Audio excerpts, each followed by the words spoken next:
Hello dear friends, welcome to our channel Lakshya Tera सामने। TRE and junior accountant के लिए एक सब्जेक्ट है अपना, जो अपने आप में अहम हिस्सा रहता है कि ये सेलेक्टिव सब्जेक्ट अपन ने कभी पढ़ा नहीं हुआ था। राजस्थान सेवा नियम, जिससे रिलेटेड है कि राजस्थान की जो भी सिविल सर्विसेज हैं, उन सिविल सर्विस में किस प्रकार के नियम होते हैं, रूल्स होते हैं और रेगुलेशंस, और कह सकते हैं चैप्टर अध्याय क्या क्या हैं। ये अपने टीआरए एंड जूनियर अकाउंटेंट के लिए total number of question 75 marks का होता है। 75 मार्क्स का ये आता है और इसमें 25 क्वेश्चन होते हैं। पर क्वेश्चन 3 मार्क्स का होता है, तो 75 मार्क्स का ये पेपर आता है पूरा पूरा राजस्थान सेवा नियम से।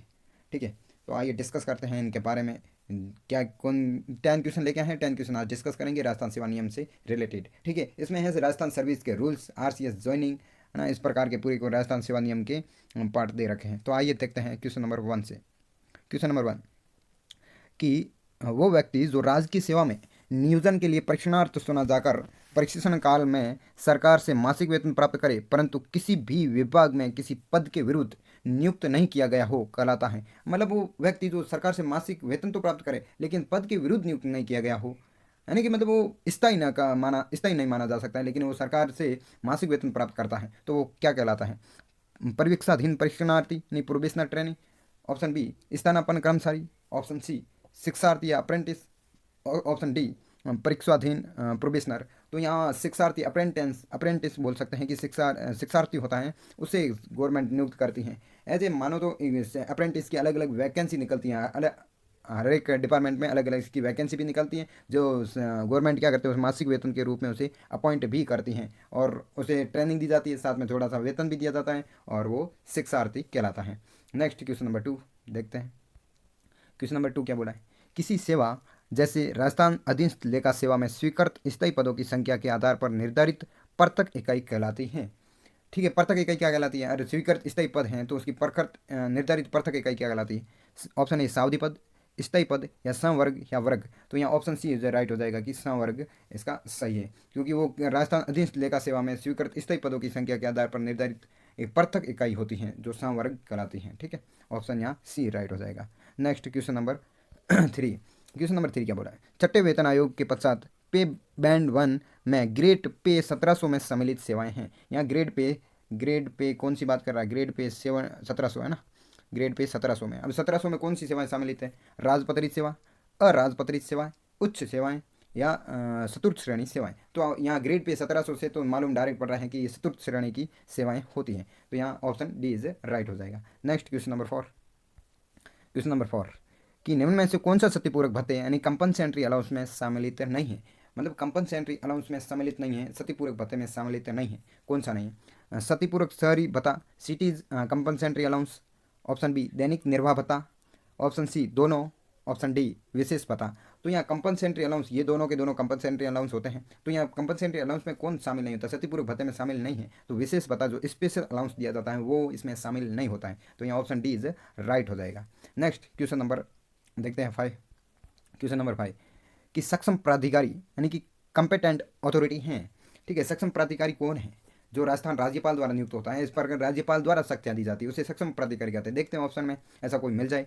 ऑप्शन ए राजस्थान के राज्यपाल तथा वो प्राधिकारी जिसे इन नियमों के द्वारा राज्यपाल की ओर से शक्तियां प्रत्यायोजित की जाए। तो मोस्ट इफेक्टिव ये भी लगता है ऑप्शन ए। ऑप्शन बी क्या बोला है? मुख्यमंत्री तथा वो प्राधिकारी जिसे इन नियमों के द्वारा राज्यपाल की ओर से शक्तियां प्रत्यायोजित की जाए। तो मुख्यमंत्री तथा वो प्राधिकारी जैसे नहीं, मतलब राज्यपाल की ओर से शक्तियां प्रत्यायोजित की जाए, ये तो ठीक है, लेकिन इसमें राज्यपाल की किसी की राज्यपाल तथा वो अलग प्राधिकारी होना चाहिए, यहाँ सीएम नहीं होना चाहिए, मुख्यमंत्री नहीं। ऑप्शन सी जिसे इन नियमों के द्वारा मंत्री की ओर से शक्तियां प्रत्यायोजित की जाए, मंत्री तो वैसे भी एक नहीं माना जा सकता है। ऑप्शन डी जिसे इन नियमों के द्वारा सचिव की ओर से शक्तियां प्रत्यायोजित हैं। तो यहाँ ऑप्शन ए राइट हो जाएगा कि ऑप्शन ए जो बोला है वो सही बोला है कि राजस्थान के राज्यपाल तथा वो प्राधिकारी जैसे इन नियमों के द्वारा राज्यपाल की ओर से शक्तियां प्रत्यायोजित की जाए। ऑप्शन ए राइट हो जाएगा।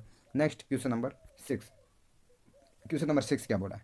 6 है कि भारतीय संविधान के कौन से अनुच्छेद की अनुपालना में राज्य की संचित निधि का गठन किया जाता है? राज्य की कैपिटल रिजर्व बोल सकते हैं, संचित निधि का गठन किया जाता है, तो वो भारत के कौन से संविधान के अनुच्छेद में है? तो भारत के संविधान के अनुच्छेद 266 आर्टिकल 266 में इसका वर्णन दे रखा है, तो गठन किया जाता है तो अनुच्छेद 266 में संचित निधि का गठन किया जाता है। Next question number 7। Question number 7, निम्नलिखित में से कौन सी अवधि एक राज्य कर्मी की सेवा में कर्तव्य की अवधि में सम्मिलित नहीं है। अब देखो इसमें बोला है कि कौन सी अवधि एक राज्य कर्मी यानी को राजस्थान सरकार का कोई एक कर्मचारी हो सकता है राज्य कर्मी की सेवा में कर्तव्य की अवधि में सम्मिलित नहीं होता है, नहीं होती। अब देखो ऑप्शन ए परीक्षाधीन प्रोबेशनर, पदभार या ग्रहण अवधि ज्वाइनिंग टाइम, परीक्षाधीन परीक्षणार्थी यानी प्रोबेशनर ट्रेनिंग, ये तीनों के तीनों इसमें सम्मिलित होता है। तो एक राज्य कर्मी की सेवा में कर्तव्य की अवधि में सम्मिलित नहीं है, ऑप्शन डी इज राइट हो जाएगा, इनमें से कोई नहीं। ठीक है, आगे नेक्स्ट क्वेश्चन नंबर 8 देखते हैं। क्वेश्चन नंबर 8 क्या बोला है कि जयपुर और जोधपुर के कोषागारों का कार्यभार संभालने के संबंध में अधिकतम कितने दिनों का कर्तव्य के रूप में गिना जाता है। अब कोषागारों का कार्यभार संभालने के संबंध में अधिकतम कितने दिन का समय कर्तव्य के रूप में गिना जाता है। तो इस प्रकार के लगभग 7 डेज, ऑलमोस्ट 7 डेज के रूप में गिना जाता है। तो यहाँ सी ऑप्शन राइट हो जाएगा कि 7 दिनों के भीतर क्या होता है, 7 दिनों की अवधि के अंदर इसे संभालना होता है, कर्तव्य के रूप में गिना जाता है जयपुर और जोधपुर के। ठीक है, आगे next question number 9, question number 9 देखते हैं। क्वेश्चन नंबर 9, भारत में किसी भी प्रकार के प्रशिक्षण की अवधि को राज्य कर्मचारी के लिए कर्तव्य पर माने जाने का निर्णय सरकार किस नियम के अंतर्गत किया जाता है। कि भारत की किसी भी प्रकार की प्रशिक्षण अवधि को राज्य कर्मचारी के लिए एक कर्तव्य यानी ड्यूटी पर माने जाने का निर्णय सरकार के द्वारा किस नियम के अंतर्गत किया जाता है, सरकार के द्वारा किस नियम के। तो यहाँ RSR नियम 78 कोष्टक बी कोष्टक 1, तो यहाँ ऑप्शन सी इज राइट हो जाएगा, इसका ऑप्शन सी। ठीक है, ये इंपॉर्टेंट क्वेश्चन है, याद रखना। RSR नियम 7 सबसेक्शन 8 कोष्टक B1 इस तरफ। ठीक है, RSR का मतलब क्या होता है, राजस्थान सर्विस रूल्स। ठीक है, आगे next question number 9, question number 9 क्या 10 सॉरी। भारत में प्रशिक्षण की अवधि को राज्य कर्मचारी के लिए कर्तव्य माने जाने की आवश्यक शर्तें हैं। ठीक है, भारत में प्रशिक्षण, ये इंडिया की बात कर रहा है, भारत की प्रशिक्षण की अवधि को राज्य कर्मचारी की ड्यूटी माने जाने की आवश्यक शर्त हैं। क्या क्या शर्तें हैं राजस्थान, अब राजस्थान भारत के पॉइंट ऑफ व्यू से ले तो राजस्थान के अंतर्गत क्या क्या कर्मचारी के लिए जिम्मेदारी होती है या ड्यूटी होती है। ऑप्शन ए, जब कर्मचारी को ऐसे प्रशिक्षण के लिए भेजना सरकार के लिए अनिवार्य हो, ये सरकार अनिवार्य कर दे कि ऐसे प्रशिक्षण इनको देना ही देना है। ऑप्शन बी, प्रशिक्षण जिसकी समाप्ति पर राजकीय सेवा पाने का अधिकार हो, तो प्रशिक्षण पूर्ण करने एवं सेवा में नियुक्त होने के बीच की अवधि। ऑप्शन सी, प्रशिक्षण की अवधि 1 वर्ष से अधिक नहीं है। तो ऑप्शन डी उपरोक्त सभी, तो यहाँ ऑप्शन डी इज राइट हो जाएगा, उपरोक्त सभी प्रशिक्षण की अवधि 1 वर्ष से अधिक नहीं है। तो इस प्रकार के ये सारे के सारे कर्तव्य होते हैं कि एक राज्य कर्मचारी के लिए भारत प्रशिक्षण की अवधि में, भारत में या भारत सरकार की प्रशिक्षण की अवधि में। अब नेक्स्ट क्या है, नेक्स्ट देखो ये दे रखा है सेव मनी, पैसे बचाएं, एक पौधा अवश्य लगाए, जो टैक्सी 08 के नाम से चलते हैं, अपने मुहिम स्टार्ट की थी, एक पौधा अवश्य लगाए, पर्यावरण बचाए और लक्ष्य तेरा सामने, सब्सक्राइब करें। Okay bye, take care, see you.